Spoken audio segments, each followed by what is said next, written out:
Hi, everyone. Welcome to the Revenue Growth Architects podcast. It's Chrissy here with Charlie and Xander. And today we're going to be talking about content syndication. And why people don't like it and why it's probably not a good channel, but yet everyone still continues to invest in it. And we're going to chat through maybe why you should move away from doing that. So recently, Charlie had a post on LinkedIn that got a lot of responses around content syndication. So I'm going to kick it over to you, Charlie, to set the stage. So I posted to LinkedIn. You need a question to people there. You need more MQLs before end of quarter to hit your goal. What do you do? Wrong answers only. And that last part is important. So the interesting thing was that there's a lot of like crazy ideas, that no one would ever do. But the funny thing was, I don't think so, actually. I'll to be honest, a lot of people are doing the things that people said. That's true. Okay. I take that back. There was a good amount of, there was a good amount. There was some though that's just like, wild. Right. Yeah. But actually, no, you're right. A lot of them are things that actually get done, which was interesting. And a lot of them were basically something along the lines of use content syndication, do content syndication, which is very funny to me because it's actually a way people think. And what's funny about it is that everyone knows that it doesn't work, but people still do it. Companies still do it. So I thought it would be I pinged, Xander and you, Chrissy, to say, should we do a podcast on this? Because it's something that could be quite fun to unpack. Like, why do people do it when everyone knows that it's almost a joke, Well, I mean, it is a joke. I mean, there's a lot of jokes about it. So why are we doing this marketing channel when so many people think of it as just not effective? Yeah. I'll probably add on to your story and say my own personal story that the moment I started to not be comfortable with content syndication was when I was working at Marketo, and we didn't do a lot of it, but we did some. I mean, it was like 13 years ago. That was like the rage, was just doing content syndication, trying to do inbound leads, like get a bunch of people in, And I just remember I sat next to the SDRs and I would hear them on their calls. And people would just be like, I have no idea what you're talking about. I did not download that. I have no idea what you're talking about. Like, why are you calling me? And so many times they'd be like, what is this? And they can see the source. They're like, what is content syndication? This is not working. Like, these people did not download this. That's when I was like, oh, okay. And we actually changed our scoring model to account for that. We were brave enough and early enough to do that because it was like, okay, I think we need to just put these people into like a pending marketing kind of track and see if they actually engage with us and send us some intro content and so forth. So even back then, like I was very early in my career, but just seeing that happen to them, like right in front of me, I was like, okay, maybe this isn't a great like way to generate demand. Yeah, I would say I kind of echo that. Because we're always trying to send content syndication over, and like nothing is worse than hearing the phone call go where they're like, hey, so and so with such and such, and have you heard about us? We saw that you read some of our documentation or some of our content, and they're like, when, who, where, and there's no connection. They're like, well, I mean, I was over here reading some content, not necessarily making the connection of like who it's with, and that is if they were even reading the content or if they just perused or what have you, right? But I think that there's that misconception of like, this is something that we are doing to introduce our brand into the market and it's going to create a more warm lead, and that's just never the case. Mm-hmm. Right. Yeah. Yeah, my first use of content syndication was back when we were at Jive, Chrissy, and so what was that, like 2012, 2013? 13, yeah. And we were trying to run what we were calling a target account play. Right. Nowadays, ABM, ABX. And we had our target account list and we were working with, I don't want to call out the vendor, but they're one of the more well-known ones. And we basically gave them the list and we were like, we want these people, we want leads from these people. I think we were paying about $100 100. per lead. 10 years ago, which means it was like not yeah, cheap. inflation, that's like $2,000 now. but yeah, so it was expensive, and I think it was more than 100. It was kind actually, of. You're right. Also, it might have been like $150 a lead. Because actually. also, I think we then recalculated the cost to take out a bunch of junk that like wasn't in market. And so once you did that, it ended up being like $180 to like $200 a person, because you're like, well, I'm only going to really consider this like actually just for the people that are from the accounts I really care about. Yeah, because you would scrub the list and there'd be some people on there that weren't even from the accounts that you sent Right. them. Data's hard. But the good thing was, actually, I think though, you could get a refund on those if I remember properly. Right. Mm-hmm. So maybe it was somewhere between $100 and $150 a lead, and exactly the same thing happened.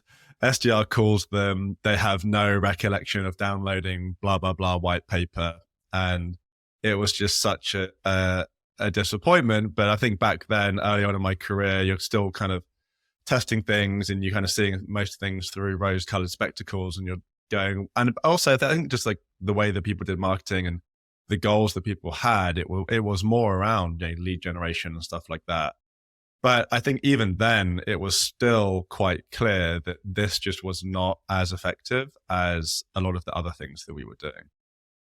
Now fast forward to over 10 years later, companies are still doing this, and I think the performance is the same. Right now, we have a lot more data on the conversion rates for these content syndication leads all the way through the funnel to pipeline and revenue.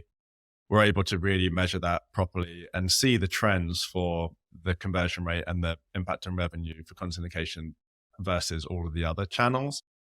And I think it just severely underperforms every other channel by a factor of 10 or 100x. Like, it's ridiculously low. And the conversion rates are in the below 1%. And it's just very disappointing. And I think maybe that there's an argument that they're so top of funnel, give it time, give this lead a couple of years, they'll be ready. But then it's like, okay, well, this whole thing's broken then. If I have to wait 2 years or a year for this person to be ready, but you're telling me this is a lead for someone in market, and that's why I'm paying $150 for this lead. Those two things can't both be true, right?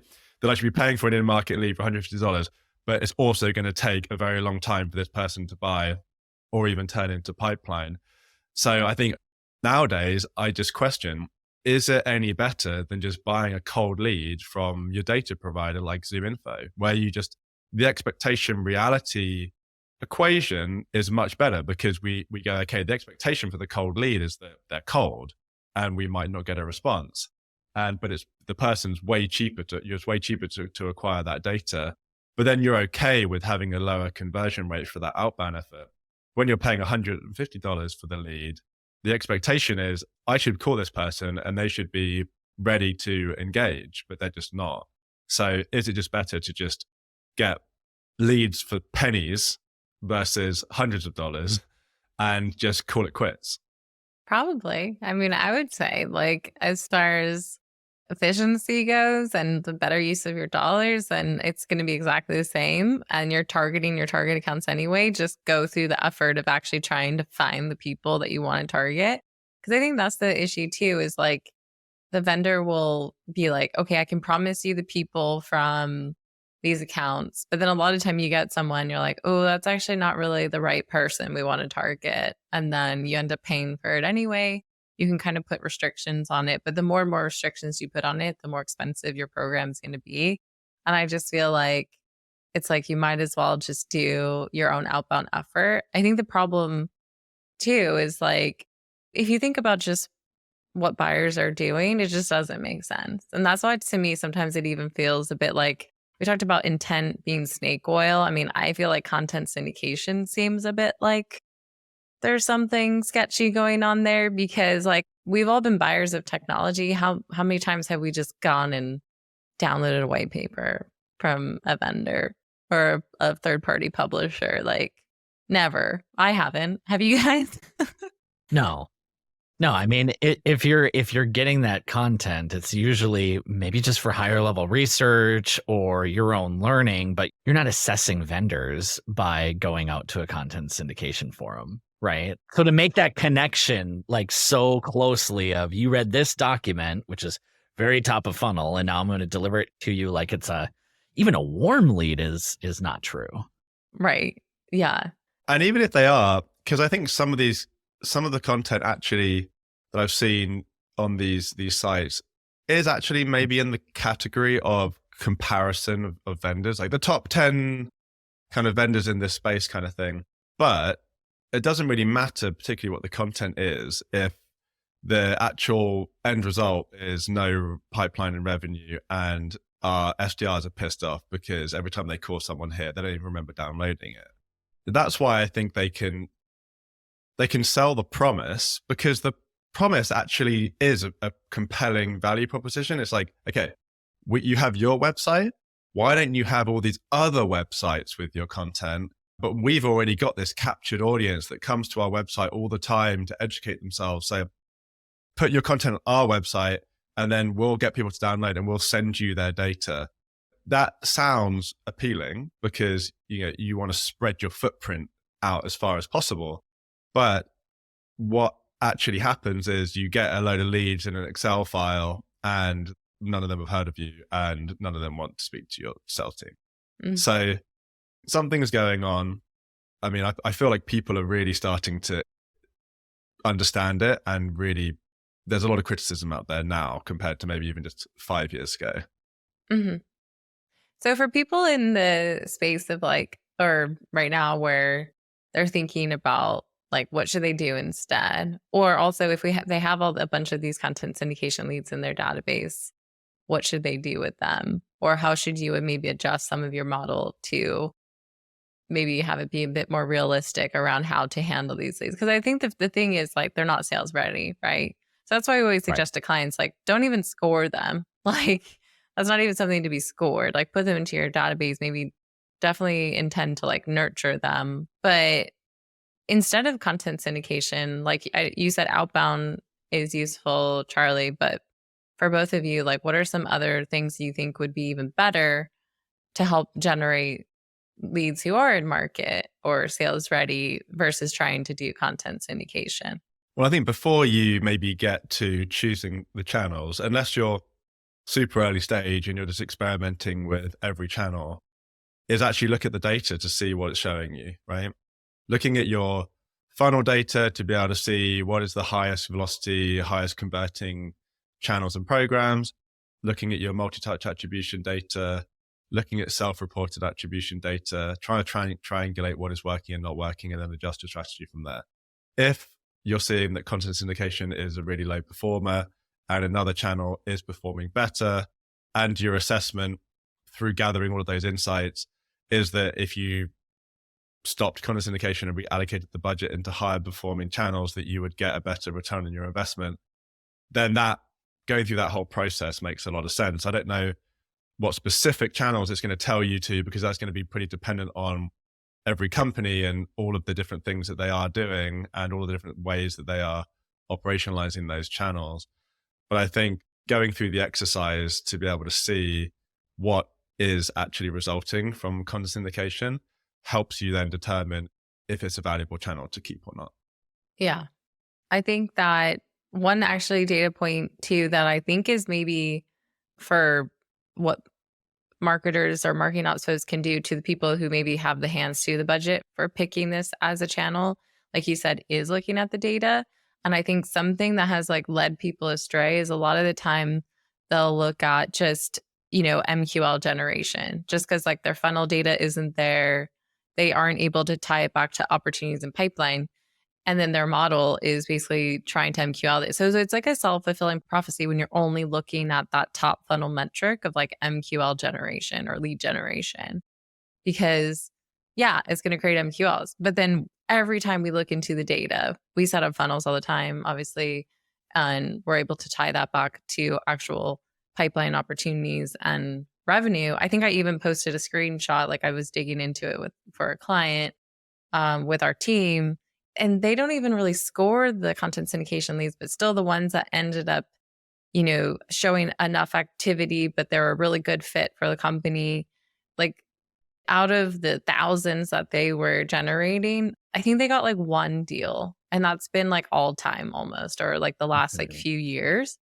And some people could even argue like maybe they were already going to get that deal. Like that person probably came through the contact us form. I need to go and look at that because that'd be interesting. But like you said, if comparing your channels, I think is good, especially if you compare it against also like non-marketing channels, like you said, like even outbound, to show to the team, hey, we're actually getting a better conversion rate just off like cold leads than even content syndication. So let's share the money. And also these other channels are working out to be really good for us. So like let's reinvest that money there. You can still be targeted on like LinkedIn, paid ads and things like that.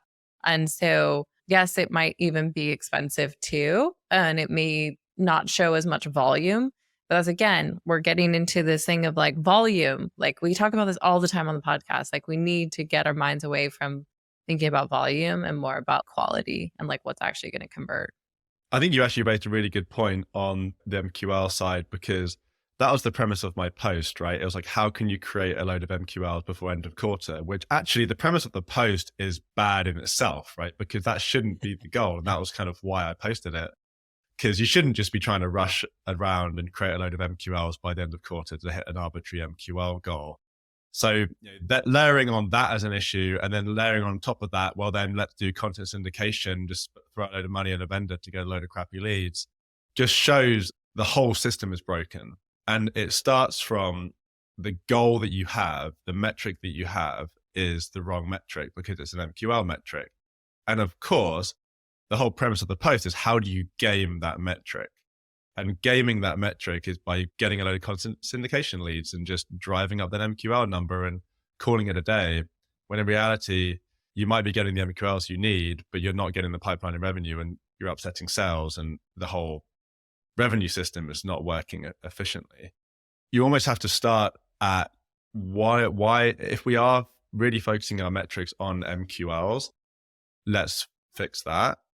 And then once you do fix that and you have the tracking and the reporting to be able to see that full funnel all the way to revenue, and you hold marketing accountable to pipeline and revenue, then you will see the change, because then they'll say, oh, content syndication isn't working. I thought it was working, so generating all these MQLs, but now you're holding me accountable to pipeline and revenue. It's not generating any pipeline and revenue. So now I see it's not working. Yeah, it's a mindset shift. And when you're only looking at one piece of the puzzle, you're going to invest incorrectly. And I've seen that so many times. That story that you just shared, Chrissy, of, digging in and actually seeing like what is working within this bucket of leads. It's kind of disappointing at the end of the day. Like when you do see that. And when I've worked with stakeholders who are like, well, I'm investing X amount of dollars. Why am I not seeing a return? And then you dig into it and you realize it's just not going to work. So we're wasting all of that funding. Yeah. I was actually thinking, I was like, oh, I wonder what could be some like rebuttals to this. I think the only rebuttal for certain channels that maybe you're not seeing perform that I'm okay with is like brand building activities. One, because you're just not able to like report on those at all. But like to me, like content syndication, you can't put that into a bucket of branding just because you're getting your content out on like a third party channel and people might see it. I just don't see that as a brand activity. If anything, you're disassociating your brand from your own content or from that content. It's just like on someone else's site. And so I just don't see that as a rebuttal. And I would say like actually maybe do take some of those dollars and invest in brand building activities or get your content out into places where your buyers are, like communities, or do partner driven content together, or just like really think about where are your buyers, because then that will keep you top of mind. And then maybe naturally they'll come to your site and naturally they'll come to go, look for you. I think marketers are under pressure to just like invest in channels that are going to give them volume, invest in channels that you can do a direct tie to their dollars. And that's just like leading people astray. but you're just not going to see the pipeline revenue. So who cares if you're able to track it back to that MQL? You're not going to see an ROI on it anyway. So I don't see much of a miss to that. I would love to hear the brand building rebuttal, actually. Because as you're saying that, I was thinking, because often we say, you don't want to be so metrics focused that you don't do brand stuff, right? Because you're like, okay, we're not going to be able to report on some of this brand building, but you need to do it anyway. I would love to hear the case for content syndication. I think where maybe it breaks down is it is such a lead gen play, because a lot of the time there's a form that needs to be filled out or some kind of gate. So they're not really engaging with your brand unless they hand over their details. So really the only people engaging with your brand potentially are the ones, the actual leads that you are getting. That's even up for debate, based on what we've talked about with the salespeople, calling them not even remembering the brand. I mean, maybe that's actually the best counter argument. It's like, well, how come our brand must be being built really badly if when I call these people, they don't even know my brand? Yeah, exactly. And that's what those vendors do, right? They kind of strip your brand from it, but get your content. Not all the time, though. Sometimes not all the time. Not all the time. Content, right? Yeah, not all the time, but a lot of the time, it's like they're not actively going to your brand to like get that content. So I just feel like right, that's true. It's just not like kind of correlated. One thing I'll just say maybe before we wrap up is around opt-in and privacy concerns too, because I think in this culture now where people really don't like their data being shared, really want to only receive emails they're opting in to. We've all seen these latest changes with Gmail, etc. One of the biggest things that I often hear with content syndication advocates is that, okay, get the lead and nurture them with email. And if you think about the buyer experience there, these days, that potentially could be a pretty bad buyer experience, because say you're one of these people that engage with this content, I guess, unknowingly. So you've never heard of company X, and then you start getting emails from company X. You just think they're spamming you at that point. So you click the spam button, you unsubscribe, you have a negative association with them. So you actually could be creating negative brand issues through this strategy, right? Because people just see you as spamming them now, because you are often the tactic is to get their name and start emailing them a lot. So that actually could be creating an even worse experience. And I think to your point, Chrissy, the issue here is that I guess there is that disassociation with your brand, because they're not filling out a form on your website where maybe if they had, they would expect an email from you. Even if they didn't explicitly sign up, there's still a little bit more of a connection there. So definitely want to throw that out there, because it could be doing a lot more harm than good. We've talked about how it's not really doing a lot of good, but in a lot of marketing, you have to think about what is the harm that I'm doing too. You got to eliminate the downside, try and improve the upside. Seems like here there's quite a lot of potential downside, minimal upside. The equation is completely out of balance. Yeah. So I think we talked about maybe how to work with the team to figure out like if you should de-invest in this and in content syndication, and probably all the reasons why it's probably not a great channel. If there are companies maybe to end who have a lot of content syndication leads, like they've done past programs recently, and they're just like sitting kind of in their database, like what would you suggest them do with those people? Because to me, I'm like, okay, well, first of all, I think you should rethink to make sure that any of the ones that haven't become sales ready yet, and you have a scoring model, like maybe don't take away the scoring that you gave them, because I just think that they're not sales ready. But I do think that you can potentially nurture them. Yeah. And especially like think about like if you have any type of kind of welcome nurture or something like that, like put them into that, because you want to like reintroduce like your brand to them. And then if they become inactive, I honestly think to your point, like it might make sense to like keep them that way, like until then they can kind of re-engage with your brand, just because it's kind of like a cold lead. Just treat them like a cold lead. Like if you have any type of program or the way that you handle like list purchases or something like that, I would plug content syndication leads into that. And what I don't want the team to do is be like, this channel is not converting, let's just continue to call down on them, or do like a Wake the Dead campaign, or do sprints against them. That's not what I would do. if I wanted to include what don't. Because it's just a waste of time, and you're just going to annoy the SDRs, and the amount of like connects you'll get from it is going to be like minimal. So any parting words before we close? I would say if you're stuck in a situation where you can't get rid of content syndication, let's just say that's out there in the ether, right? We have a leader who is very, very committed to their content syndication program, and we need to keep it. I do think that's something that can at least help is bridging the gap. So if you're doing content syndication, have like a specific nurture for that content syndication program to reconnect. Like the reason why you're in this is because you engaged with this content here, so that way, like, at least as the recipient of that email, I understand like, why am I in your database and how is this connected? I'm not saying that it's going to convert any higher, but maybe it'll be less of a spam and in an instant unsubscribe. And then after you've kind of bridged that gap, then put them into the nurture program where they're appropriate and kind of continue to make that work. I think that's kind of the best shot that you have if you are stuck in a situation where you want to make the best out of it and, you haven't been able to either have access to the data to convince a person one way or another, or that data hasn't convinced them yet. Yeah. I think I've done that in the past. So I agree. Cool. Well, I think we covered why we don't like content syndication, but based on Charlie's post, I think a lot of people don't. So maybe we've convinced you to be a hater as well. Who knows? But hopefully that was useful. And yeah, if you enjoyed this episode, share it with a colleague or friend. And we'll see you next time on the Revenue Growth Architects podcast. Have a good one.